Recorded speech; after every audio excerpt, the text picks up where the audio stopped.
Jadi kresek ini terbuka dan mengeluarkan bau tidak sedap. Barulah mereka tahu, mohon maaf, yang dilempar ini, yang ada di dalam kresek ini adalah kotoran manusia.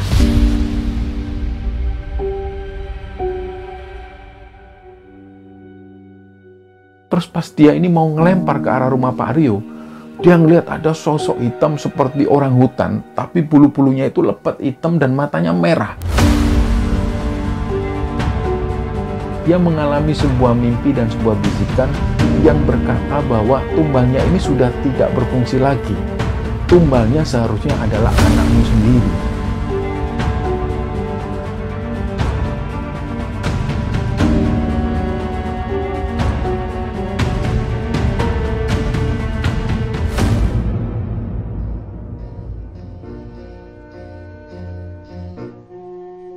Bismillahirrahmanirrahim. Assalamualaikum warahmatullahi wabarakatuh. Sobat Kemara Sunyi dimanapun berada, pada kesempatan kali ini kami akan membagikan cerita yang dikirim oleh Sobat Kemara yang bernama Azam yang asalnya dari Jakarta. Sebelum kita masuk ke ceritanya, untuk teman-teman yang nonton tayangan ini dan belum subscribe, jangan lupa untuk subscribe lebih dulu agar channel Kemara Sunyi ini lebih berkembang lagi dan kami lebih bersemangat lagi dalam membuat konten-konten terbaru di Kemara Sunyi. Dan untuk teman-teman yang telah mendukung kami sejauh ini, kami mengucapkan terima kasih banyak dan semoga amal kebaikan teman-teman dibalas kebaikan berlipat oleh Allah Subhanahu wa Ta'ala.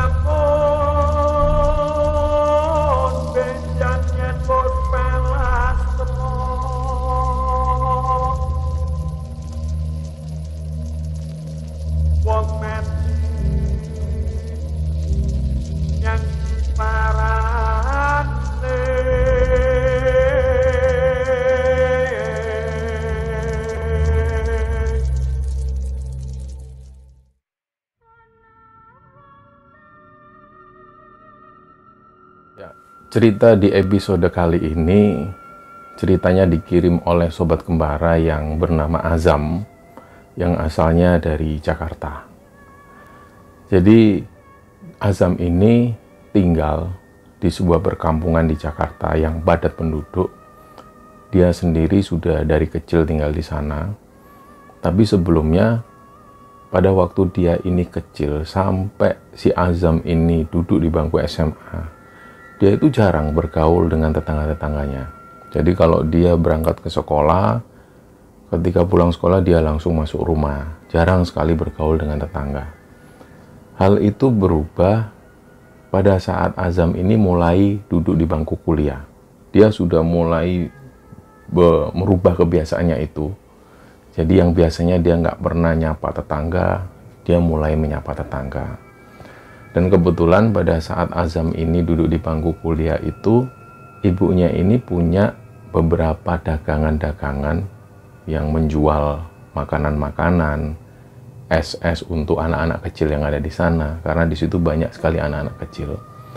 Nah dari situlah Azam ini sering kali ketika pulang dari kuliah itu, dia ikut jaga dagangan dari ibunya ini. Nah, kebetulan di sana Azam ini juga aktif di kegiatan Karang Taruna yang ada di kampung. Dan dia tahu di situ ketua RT-nya ini namanya Pak Rio. Nah, Pak Rio ini punya satu orang anak namanya Ruby. Ruby ini masih duduk di bangku SD.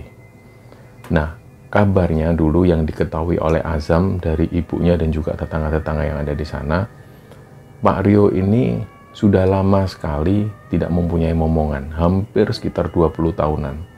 Sampai pada akhirnya dia dikaruniai anak yang dinamakan Ruby ini. Nah, Pak Rio itu orangnya sangat aktif di kampung. Meskipun beliau itu jarang sekali di rumah. Jadi kerjanya Pak Rio itu pergi 3 hari kemudian pulang lagi ke rumah. Kata orang kampung, beliau ini kerjanya itu pengadaan barang-barang di sebuah perkantoran. Yang diketahui orang kampung seperti itu. Sedangkan istri dari Pak Rio, beliau adalah seorang ibu rumah tangga yang biasanya warga kampung itu memanggil istri Pak Rio dengan panggilan Bu RT. Nah, singkat cerita, suatu ketika ada kegiatan di kampung tersebut, bersih-bersih kampung. Dia bangun pagi, hal yang tidak pernah dilakukan sebelumnya. Meskipun dia tahu, dia ini merasa canggung dengan orang-orang kampung. Dia jarang sekali keluar. Tapi karena dia sudah berniat untuk merubah diri, dia berusaha aktif di kegiatan-kegiatan kampung. Pagi itu waktu dia ini ikut kerja bakti, gotong royong bersama warga kampung, dia sempat ketemu dengan Pak Rio. Pak Rio ini tiba-tiba nyapa si Azam. Zam, kamu itu nggak pernah keluar kemana aja. Memang Azam ini jarang sekali ngobrol dengan Pak RT. Nah, dari situ kesempatan ini dimanfaatkan sama si Azam. Dia mulai coba ngobrol dengan Pak Rio, Pak RT-nya itu. Ya Pak RT, maaf Pak RT. Saya kalau dulu itu masih kecil itu, saya itu malu Pak RT kalau mau keluar. Dan ngapain malu? Ini kan rumahmu, ini semua tetanggamu ini anggap aja saudaramu sendiri. Kalau kamu kesusahan atau apa, mereka yang akan nolong lebih dulu. Ya Pak RT, mohon maaf Pak RT.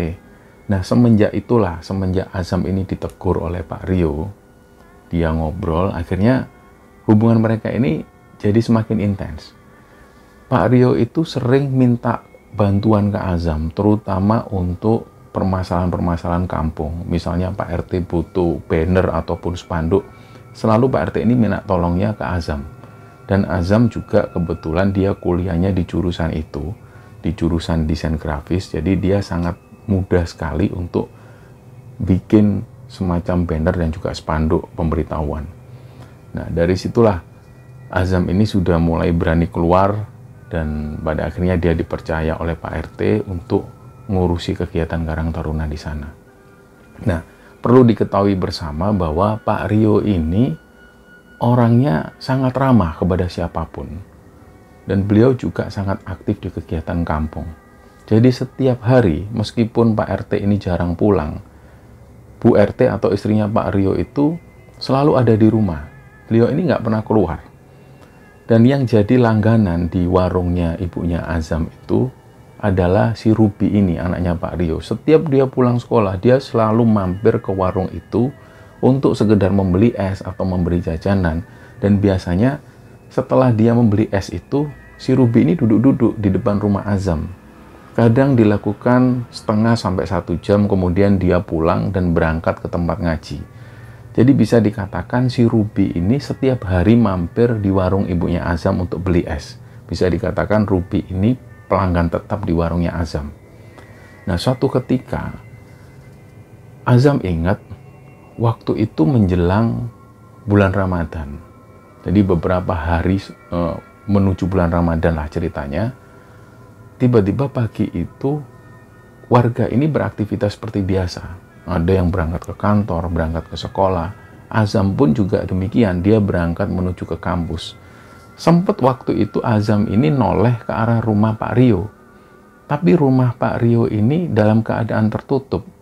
Memang nggak biasanya seperti itu. Biasanya di tiap pagi, jam 5:30 pagi, rumah Pak Rio ini sudah dalam keadaan terbuka.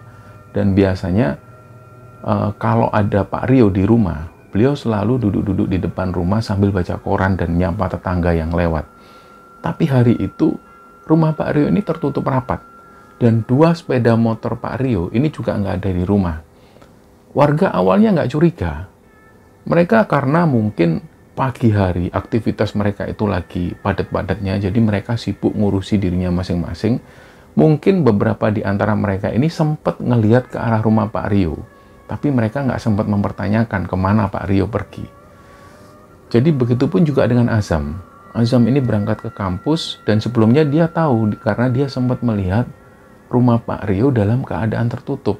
Tapi Azam nggak bertanya lebih lanjut. Ketika dia ada di kampus, dia mengikuti perkuliahan seperti biasa, dan sepulangnya dari sana, dia langsung membantu ibunya.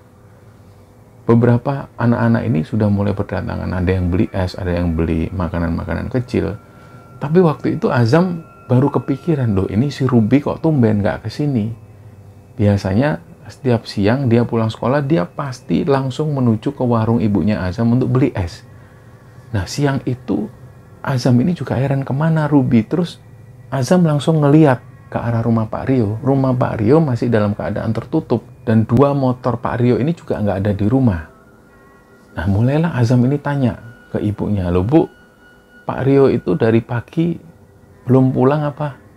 Terus ibunya bilang, "Iya, tadi juga ada tetangga yang tanya, Zam, kok tumben Pak RT ini pergi kok nggak ngomong-ngomong. Biasanya kalau Pak RT pergi ke rumah mertua atau ke rumah saudaranya, pasti ngomong ke tetangga samping. Dan mesti Pak RT itu menitipkan kunci ke tetangga sebelah atau tetangga depan rumahnya."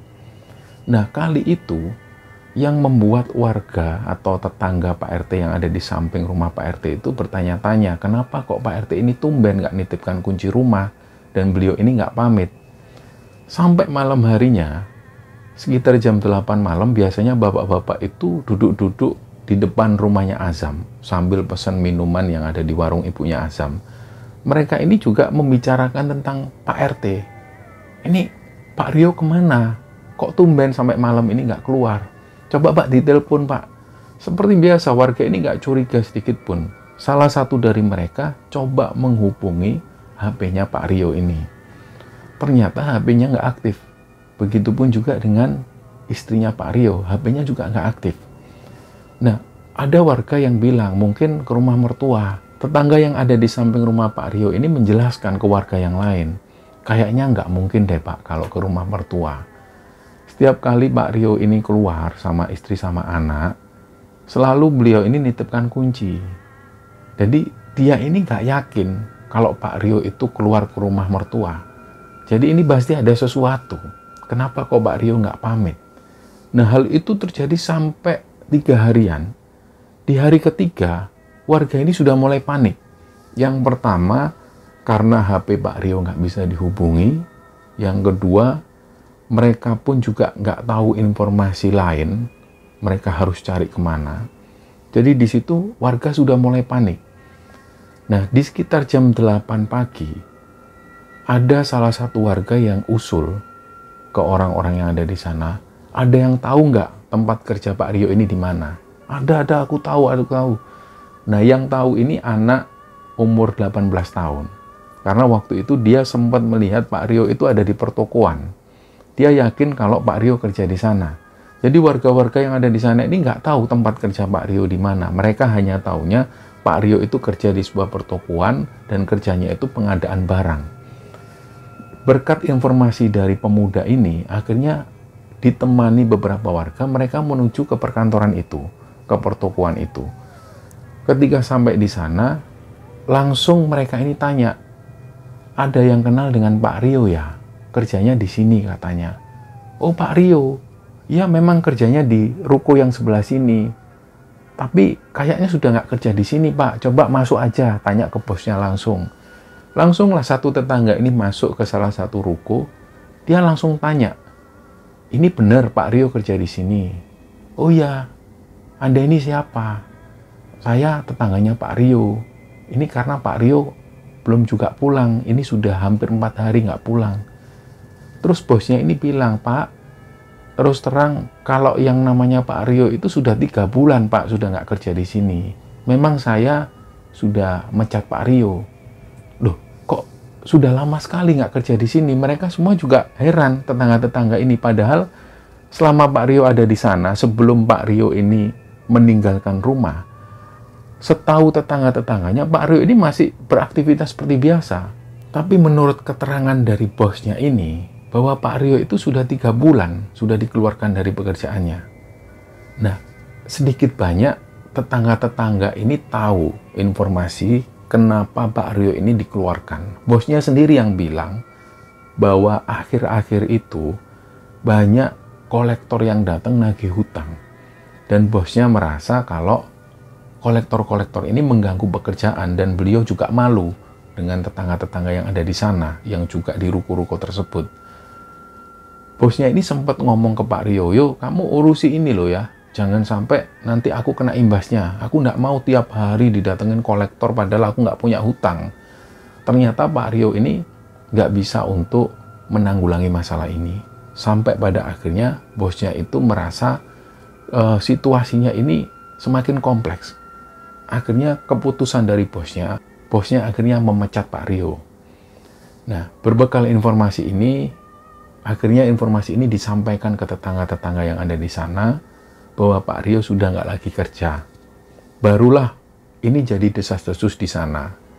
Ternyata Pak Rio itu meninggalkan rumah mungkin karena beliau ini punya hutang dan beliau ini malu kalau suatu saat didatengin oleh debt collector.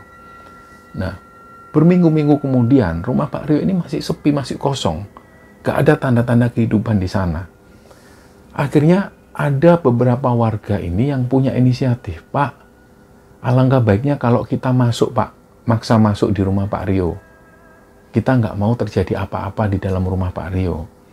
Nah, dengan diskusi warga itu, ada beberapa warga yang sudah berhasil naik ke atas lewat pintu jemuran dan langsung turun masuk ke dalam rumah Pak Rio. Warga ini cuma takut. Mereka cuma memastikan bahwa benar-benar Pak Rio ini nggak ada di dalam rumah. Ada ketakutan dari warga, jangan-jangan ini satu keluarga bunuh diri. Mereka semua nggak mau hal itu terjadi. Nah, setelah ada satu orang yang berhasil masuk ke dalam rumah Pak Rio, dia ini balik lagi ke atas dan mengabarkan berita kepada orang-orang bahwa di dalam rumah Pak Rio ini kosong. Memang benar-benar nggak ada orang, aman. Artinya bahwa ketakutan warga bahwa Pak Rio dan keluarga bunuh diri di dalam rumah ini nggak terjadi. Nah, setelah itu warga juga merasa agak aman, agak nyaman. Tapi pertanyaannya masih tetap sama. Pak Rio ini kemana? Kenapa kok beliau ini nggak pamit? Seharusnya sebagai ketua RT, dia ini ngasih contoh yang baik. Meskipun pada saat itu Pak Rio dan keluarga ini punya masalah hutang piutang. Kalaupun beliau ini mau pergi dari rumah, bisa dibicarakan dengan warga. Inilah yang membuat warga itu agak sedikit kecewa.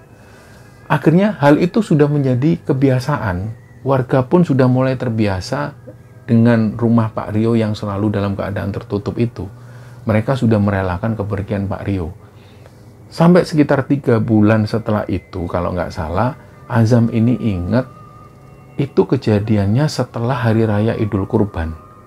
Jadi selama beberapa bulan setelah itu, rumah Pak Rio ini masih kosong, masih tertutup. Suatu ketika, ada orang yang melihat bahwa di rumah Pak Rio ini sering ada penampakan. Nah, berita ini pun tersebar. Dan warga ini ditanyai oleh orang-orang, kamu benar lihat ada penampakan di sana? Iya, Pak. Saya nggak bohong, Pak. Jadi ceritanya, salah satu warga ini, waktu itu pulang malam hari, dan kebetulan lewat di depan rumah Pak Rio, dia melihat ada sosok hitam. Nah, sosok hitam ini yang kelihatan itu hanya matanya yang merah. Jadi dari situ dia ini lari ketakutan. Akhirnya berita ini pun tersebar. Dan mulai semenjak orang ini ditakuti di rumah Pak Rio itu, warga itu juga merasa was-was. Mungkin karena rumah ini sudah dibiarkan kosong lama, akhirnya mungkin rumah ini jadi angker. Nah, kejadian yang dialami orang tersebut, ini ternyata dialami oleh warga kampung sendiri. Warga kampung akhirnya percaya. Jadi ceritanya setelah orang ini cerita bahwa dia pernah ditakuti di rumah Pak Rio, seminggu setelah itu warga kampung ini duduk-duduk persis di depan rumah Azam. Mereka sambil nongkrong, sambil minum es, mereka ngobrol-ngobrol. Nah, di depan rumah Azam agak ke sebelah kiri ini adalah rumah Pak Rio. Mereka itu tanpa sadar sebenarnya. Waktu itu sekitar jam 11 malam, ada yang dilempar sesuatu. Dan salah satu warga ini curiga, Pak, kok ada yang lempar ya? Ini arahnya dari rumah Pak Rio. Sudah nggak usah takut. Kalau kita takut, kita nanti malah ditakutin. Mereka ngobrol-ngobrol lagi. Nah, dari 5 orang yang ngobrol, akhirnya 2 orang ini pergi. Sudah kelihatan bahwa 2 orang ini sudah merasakan takut. Akhirnya tinggallah 3 orang di sana. Mereka masih ngobrol sampai jam 1 dini hari. Pada waktu itulah, tiba-tiba mereka ini dilempar sesuatu. Ada bungkusan kresek hitam, langsung dilempar persis di hadapan mereka, dan kresek yang terjatuh di tanah itu akhirnya rusak. Jadi kresek ini terbuka dan mengeluarkan bau tidak sedap. Barulah mereka tahu, mohon maaf, yang dilempar ini, yang ada di dalam kresek ini adalah kotoran manusia. Nah, di situ mereka langsung lari terbirit-birit. Baru keesokan harinya, mereka membersihkan tempat itu. Dan mereka yakin kalau ini adalah kotoran manusia. Dan ada satu orang yang melihat bahwa bungkusan kresek hitam ini dilempar dari arah rumah Pak Rio. Mulai semenjak itulah warga ini mulai takut duduk-duduk di depan rumah Pak Rio. Akhirnya, warungnya Azam ini jadi sepi, terutama ketika di malam hari. Dan itu pun ibunya Azam ini juga merasa was-was. Biasanya warung ibunya ini tutup sekitar jam 11 malam. Kalaupun ada pelanggan yang masih duduk-duduk di sana, ibunya tetap nutup warung, dibiarkanlah gelas-gelas itu di sana. Tapi waktu itu setelah kejadian warga kampung ditakuti seperti itu, sebelum jam 9 malam, warung ini sudah ditutup karena ibunya juga takut. Nah, kejadian ini terulang lagi. Ada satu tetangga. Tetangga ini, saudaranya datang dari Jawa Tengah. Dia sendiri nggak tahu tentang keangkeran rumah Pak Rio itu. Suatu ketika dia pulang malam hari. Dan persis di depan rumah Pak Rio itu, dia itu dipukul. Jadi, dia ini merasakan kayak ada tangan besar yang mukul kepala dia. Dan disitulah dia kerasa banget, sampai-sampai dia ini kayak mau kedorong. Pas dia noleh ke arah rumah Pak Rio, rumah ini gelap. Nggak ada apapun di sana. Karena dia sudah jengkel, dia cari batu. Nah, batu ini diambil, terus pas dia ini mau ngelempar ke arah rumah Pak Rio, dia ngelihat ada sosok hitam seperti orang hutan, tapi bulu-bulunya itu lebat hitam dan matanya merah. Nah, melihat sosok yang seperti ini, si orang ini langsung lari ketakutan dan dia ceritakan hal ini ke saudaranya itu. Nah, cerita ini pun akhirnya menyebar. Mulailah warga semakin takut ketika melewati rumah Pak Rio, terutama pada waktu malam hari. Nah, berbulan-bulan setelah itu, ada satu tetangga kita sebut namanya Bu Nisa. Bu Nisa ini setiap malam selalu berangkat di sekitar jam 2 dini hari menuju ke lapaknya yang ada di pasar. Biasanya Bu Nisa ini diantar anak laki-lakinya naik sepeda motor dan selalu melewati depan rumah Pak Rio karena akses satu-satunya atau jalan satu-satunya hanya lewat situ. Malam itu jam 2 dini hari, Bu Nisa ini dibonceng anaknya. Terus Bu Nisa itu sekelebatan ngelihat ada Ruby, anaknya Pak Rio. Dia itu duduk-duduk sendirian di sana. Nah, Bu Nisa sendiri juga antara percaya nggak percaya. Dia ngelihat keberadaan Ruby di sana. Karena rumah Pak Rio ini sudah lama sepi dan mereka sudah lama sekali nggak melihat Ruby. Tiba-tiba Bu Nisa ngelihat ada Ruby. Ruby duduk-duduk di sana sendirian. Terus Bu Nisa ngomong ke anaknya, Chan, balik Chan. Kenapa, Bu? Itu ibu kok lihat ada Ruby duduk-duduk di sana. Hah? Ruby? Yang bener aja, Ruby kan sudah lama nggak di sana, Bu. Kan rumah Pak Rio kosong. Enggak, Ibu yakin. Ibu lihat Ruby barusan. Coba balik Chan. Nah, si Ican ini pun balik. Dia putar balik dan lewat persis di depan rumah Pak Rio. Ternyata nggak ada apa-apa. Nah, Ican ini sudah kesal sama ibunya. Ibu ini sudah dibilangin rumah Pak Rio kosong kok. Kok malah ibu lihat Ruby? Beneran Chan, ibu lihat Ruby tadi di sana. Nah, kejadian ini pun berlalu. 3 hari setelah itu, Bu Nisa mau berangkat ke pasar diantar anaknya ini, si Ican itu. Pas lewat di depan rumah Pak Rio, sekali lagi dia melihat ada sosoknya Ruby. Waktu itu Ruby seperti yang sebelumnya, dia duduk persis di depan rumah sendirian, sambil dia ini kayak bengong. Nah, Bu Nisa yang melihat itu langsung dia ini nepuk pundak si Ican, anaknya itu. Chan, berhenti Chan. Karena begitu ngelewati rumah Pak Rio, dia nggak terlalu jauh, ngelihat Ruby ini duduk-duduk sendirian. Langsung Bu Nisa ini ngomong ke Ican itu, Chan, berhenti Chan. Itu Ruby Chan. Terus akhirnya si Ican ini berhenti, Bu Nisa langsung turun menghampiri si Ruby. Nah, Ican ini belum sempat noleh ke sana. Nah, menurut Bu Nisa ini sempat ngobrol dengan Ruby. Nak, kamu kok di sini? Bapak ibu mana? Terus Ruby ini ngelihat ke arah Bu Nisa. Terus nggak lama kemudian, dia ini lari, kayak ketakutan ngelihat Bu Nisa. Akhirnya Bu Nisa ngomong ke Ican, kenapa kok Ruby takut ya ngelihat ibu? Lah si Ican ini nggak percaya. Karena menurut Ican sendiri nggak melihat keberadaan Ruby di sana. Tapi Bu Nisa yakin, bahkan Bu Nisa ini sempat menegur Ruby. Nah, hal ini diceritakan ke warga kampung. Akhirnya warga di sana itu ada yang percaya, ada yang nggak percaya. Dan tentu ada yang bertanya-tanya, kenapa kok Bu Nisa ini sampai melihat sosoknya Ruby? Apa mungkin Ruby ini kangen dengan rumahnya, dia pulang sendirian? Atau mungkin orang tua Ruby ini lagi ada masalah, terus sampai Ruby ini memberanikan diri ke sini? Warga ini bertanya-tanya dan hal itu masih menjadi misteri. Sekitar 2 minggu setelah Bu Nisa ini sempat melihat sosoknya Ruby, giliran Azam yang diperlihatkan sosok Ruby. Ceritanya Azam ini ada acara di kampus. Acara musik ini sampai malam hari. Dan Azam karena panitia, dia harus mengurusi semua sampai selesai. Sekitar jam 1 dini hari Azam pulang. Dia ini nggak punya pikiran negatif sedikit pun. Sama sekali nggak punya pikiran negatif. Dia masuk gang, dia masuk kampung itu, dia sempat melihat memang ada Ruby. Ruby duduk-duduk di depan rumah Pak Rio persis. Nah, Azam ini kayak antara sadar dan nggak sadar. Dia ngeblank karena mungkin dia capek habis beraktivitas. Dia sempat ngelihat sosok Ruby, tapi Azam ini mengabaikan sosoknya itu. Sebelum Azam ini memasukkan motornya dalam rumah, barulah Azam sadar. Astagfirullah, kok ada Ruby? Dia noleh, Ruby masih ada di sana. Langsunglah Azam ini mendekat. Azam ini masih pakai helm. Loh, Bi, orang tuamu mana? Kok kamu sendirian di sini? Terus Ruby noleh ke arah Azam, persis seperti yang dialami oleh Bu Nisa. Setelah Ruby ini ngelihat Azam, Ruby ini lari ketakutan. Dan Azam sendiri juga merasa heran, ini Ruby kenapa? Kok tiba-tiba duduk di sini sendirian, terus ngelihat aku ketakutan? Si Azam ini cerita ke ibunya, Bu, tadi Azam lihat Ruby. Memang dia dari sore apa di situ? Nah, ibunya juga kaget. Kamu ngomong ada Ruby. Memangnya Ruby ada di sini, Zam? Kan kamu tahu Ruby sudah nggak ada di sini sudah lama sama bapak dan ibunya.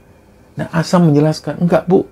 Barusan ini loh, Azam lihat ada Ruby duduk-duduk di sana. Terus ibunya nggak percaya. Nah, beberapa hari setelah itu, ada warga lagi yang dilihatin sosoknya Ruby. Jadi ceritanya Ruby ini jalan-jalan, dia mengitari kampung bermain dengan teman-teman yang lain. Jadi anak-anak seumuran si Ruby ini main-main di kampung. Warga ini nggak menyadari awalnya. Tapi ketika dilihat, ini kok kayak Ruby. Terus akhirnya si tetangga ini ngomong ke tetangga yang lain, Pak, itu bukannya Ruby ya yang main-main di tengah-tengah anak-anak itu? Nah, mereka ini berkerumun. Karena mereka berkerumun, jadi warga itu nggak bisa melihat dengan jelas satu persatu anak-anak yang bermain. Tapi ketika sekelebatan mereka melihat, memang benar. Ruby ini ikut bermain dengan anak-anak yang ada di sana. Mereka ikut berlarian. Akhirnya warga ini langsung mendekati anak-anak yang bermain itu. Begitu mereka ini mencari, ternyata Ruby nggak ada di sana. Di kerumunan anak-anak ini nggak ditemukan Ruby. Nah, warga itu sudah mulai merasa heran. Kok kayaknya ada sesuatu yang aneh. Dan kejadian itu beruntun. Keesokan harinya ada salah satu anak warga ini yang dari pagi itu nangis terus-terusan. Sampai malam dia ini nangis terus-terusan. Dan ketika ditanya dia nggak bisa jawab, dia hanya terus-terusan nangis. Sampai pada akhirnya mertua dari orang ini datang. Yang tidak lain adalah kakek dari anak yang nangis ini. Terus kakeknya ini bilang, itu rumah yang di sana itu ada penjaganya. Si kakek ini nunjuk ke arah rumah Pak Rio. Dan si kakek ini menjelaskan, itu penjaga yang di sana itu nggak terima. Sebelum urusannya selesai. Jadi nyerangnya ke warga yang ada di sini. Dan anakmu ini nggak bisa menyaksikan sosok yang seperti itu, dia nangis. Ini caranya harus dibawa ke orang pinter. Kalau orang Jawa bilang ini harus disuwuk. Akhirnya malam itu juga si anak ini dibawa ke rumah seorang kiai. Ternyata benar, kiai ini ngasih air dalam gelas. Air ini ditiup dan diminumkan ke anak yang nangis ini. Dia pun berhenti. Langsung dari situ dia tidur lelap dan keesokan harinya dia berangkat sekolah seperti biasa. Nah, tapi yang jadi pertanyaan, si kakek ini sempat bilang bahwa rumah yang ditunjuk oleh kakek ini, yang tidak lain adalah rumah Pak Rio ini, ada penunggunya. Dan penunggunya ini masih nggak terima.